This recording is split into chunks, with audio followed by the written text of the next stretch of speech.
আপনি কি জানেন মহাভারতে এমন এক যোদ্ধা ছিলেন যার কাছে মহাভারতের কোনো যোদ্ধাই টিকতে পারত না, কিন্তু আশ্চর্যের বিষয় হলো এই বীর যোদ্ধা মহাভারতের যুদ্ধে অংশগ্রহণ করেননি। ইনি বারবারিক না। জানুন ইনি কে?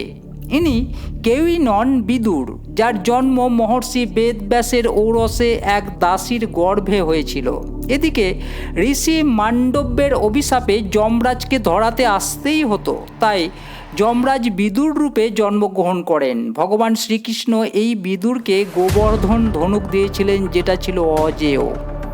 ঘটনা ঘটে তখন যখন শ্রীকৃষ্ণ শান্তি দূত হয়ে কৌরব রাজসভায় এসেছিলেন।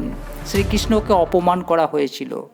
বিদুর তার প্রতিবাদ করাতে বিদুরকেও অপমান করে দুর্যোধন বলেছিলেন যে আপনার শক্তি আর অস্ত্রের কোনো প্রয়োজন আমাদের পড়বে না। রাগে অভিমানে বিদুর নিজের গোবর্ধন ধনুক ভেঙে দিয়েছিলেন, তাই তিনি কুরুক্ষেত্রের যুদ্ধে অংশগ্রহণ করেন নাই। জয় শ্রীকৃষ্ণ।